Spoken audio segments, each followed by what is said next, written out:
और जब आप कैरेक्टर की बात करते हैं तो साजिद खान को नहीं भूल सकते। ओमान अली, साजिद खान दोनों ने 39 विकेट्स लिए 40 में से। बट साजिद खान का जो एग्रेशन है, जो उनका एटीट्यूड है, वो स्पिनर का कम फास्ट बॉलर का ज़्यादा लगता है। और मेरे ख्याल से ये भी बहुत ज़रूरी होता है कि जब आप टेस्ट मैच में हो, 5 दिन आपने गुजारने हैं, वहाँ पे ऐसे पीरियड्स भी आते हैं जब आपको विकेट नहीं मिल रही होती, लेकिन ये कैरेक्टर्स जो है टीम को उठा के रखते हैं और आई एम श्योर आपको भी बड़ा मोटिवेट करते होंगे। बिल्कुल, आई थिंक जो हमने वो कहा था कि इतना एफर्ट रखो कि मतलब खून पसीना अपना एक कर दो ग्राउंड हाँ। में। आई थिंक साजिद ने लिटरली अपना खून खून दिया इस मैच में, जो उसको बॉल लगा था। बट देखें, मेरे लिए पर्सनली वेदर वो सिलेक्शन होती है या जो भी होता है, उसमें मेरे लिए जो सबसे इम्पोर्टेंट चीज़ होती है वो किसी का कैरेक्टर होता है। क्योंकि देखें, आई थिंक कैरेक्टर वो चीज़ होती है जिसमें आप ब्लाइंडली फिर अपने प्लेयर को ट्रस्ट कर सकते हैं। और साजिद में वो चीज़ नज़र आई कि भाई कहीं भी, चाहे फील्डिंग हो, चाहे बैटिंग हो, चाहे बॉलिंग हो, आप आई थिंक ब्लाइंडली उसे ट्रस्ट कर सकते हैं कि भाई ये बंदा 100 क्या 100 से ज़्यादा फीसद अपनी एफर्ट देगा। तो स्किल देखें, स्किल आई थिंक इस लेवल पे 19-20 होती है।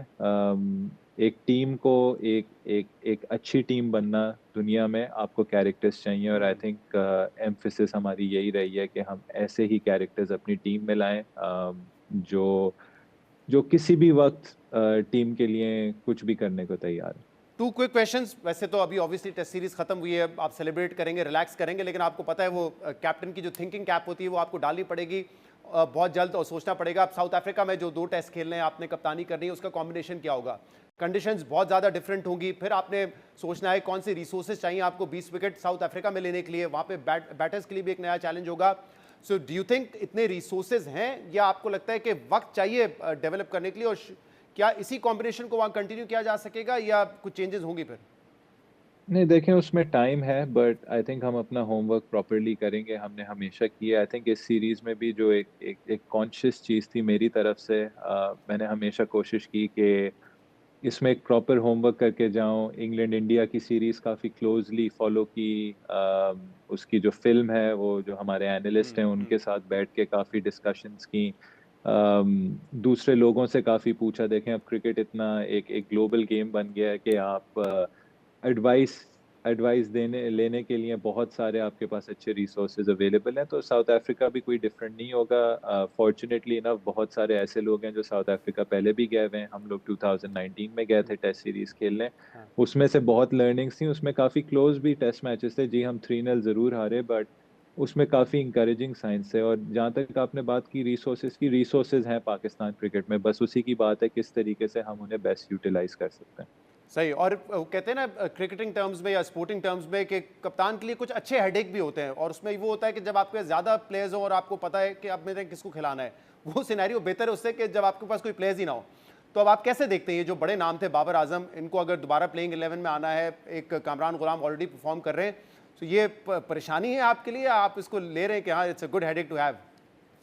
नहीं, it's always a good headache to have. And देखें, इसमें बहुत सारी चीज़ें करनी होती हैं। एक वक्त आपको अपने एस्टैब्लिश प्लेयर्स से मैच जितवाने होते हैं, किस तरीके से आप उनको सेटअप कर सकते हैं कि वो परफॉर्मेंसेज अपनी बेस्ट दें, वो वर्ल्ड क्लास लेवल के प्लेयर्स होते हैं।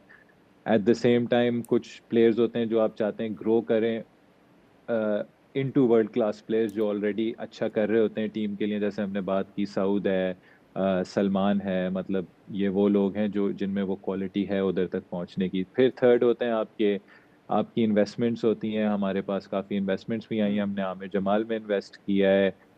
हमने साइम अयूब में, अब्दुल्ला शफीक में, हुरैरा में इन्वेस्ट किया है। तो अब वो इन्वेस्टमेंट्स को आप कैसे आगे लेके जा सकते हैं, और फिर साथ में आपने रिजल्ट भी देना है। तो ये बड़ी स्ट्रेट फॉरवर्ड चीज लगती है कि बस विन और लूज, लेकिन इसमें आई थिंक पाकिस्तान की बेहतरी के लिए, पाकिस्तान क्रिकेट की बेहतरी के लिए बहुत सारे इसमें चीजें होती हैं जो आपको साथ लेके चलनी होती हैं। सही। और पर्सनली आपके हवाले से क्योंकि आज भी हमने देखा सिर्फ 6 बॉल खेले, लेकिन इंटेंट आपने शो किया, 23 रन स्कोर किया। अब आपका जो फ्यूचर है बतौर क्रिकेटर, वो सिर्फ टेस्ट क्रिकेट तक ही रिस्ट्रिक्टेड है, वही आपका फोकस है, या वाइट बॉल के हवाले से भी आपके अभी भी प्लान्स हैं इंटरनेशनल क्रिकेट खेलने के? नहीं, देखें, पर्सनली मैंने कभी वाइट बॉल के प्लान्स कभी गिव अप नहीं किया। आई थिंक जो मेरी लास्ट रिप्रेजेंटेशन थी वो T20 वर्ल्ड कप में थी। हम 2022 लोग में। फाइनल तक, जी। जी। फाइनल तक गए, अनफॉर्चुनेटली फाइनल नहीं खेले, फाइनल नहीं जीते। उसमें पाकिस्तान की तरफ से टॉप स्कोरर था। आई थिंक वनडे में, डोमेस्टिक वनडे क्रिकेट है, उसमें मेरी one of the highest list A averages रही हैं over over a long period of time. I think around 2015 से लेके जब से मैं खेला हूँ 2024 तक अभी तक। तो देखें, ख्वाहिश कभी नहीं जाएगी।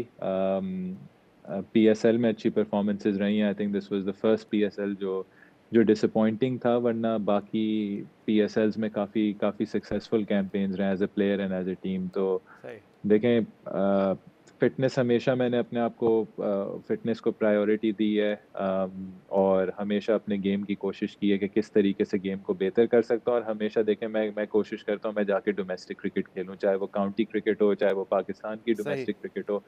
हमेशा रन्स डालें बोर्ड पे, और कोशिश ये की है कि उसको ज़रूर रिकॉग्निशन मिले। और पाकिस्तान के लिए, जैसे लास्ट ईयर तक मैं तीनों फॉर्मेट्स खेल रहा था, कोशिश यही है कि पाकिस्तान को तीनों फॉर्मेट्स में रिप्रेजेंट करूँ। और चेयरमैन पीसीबी से भी आपकी मुलाकात हुई, मोहसिन नकवी साहब से क्रिटिसिज्म उन पर भी हो रहा था, प्रेशर उन पर भी डेवलप हो रहा होगा। उनके साथ इंटरेक्शन कैसा रहा, क्या कहा उन्होंने फिर आज की परफॉर्मेंस के बाद? नहीं, देखें, we are very grateful to him. I think जैसे मैंने पहले भी बात बोली थी कि इवन बांग्लादेश सीरीज़ के बाद हमें कंटिन्यूटी मिली, अभी भी हमें काफ़ी हद तक कंटिन्यूटी मिली है।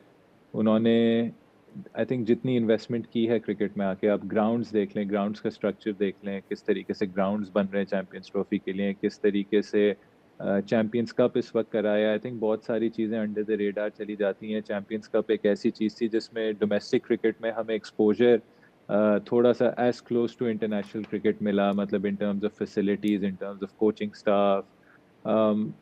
देखें, बहुत सारी आई थिंक सर ने बहुत आके अच्छी चीज़ें की हैं, और उन पे भी प्रेशर था, रिजल्ट्स इतने अच्छे नहीं आए थे अभी तक। तो हम सब बहुत खुश हैं as a team, as a playing group, के जो भी उन्होंने उन्होंने हमें हम पे जो जो जो यकीन रखा है, हमने किसी तरीके से उनको सही।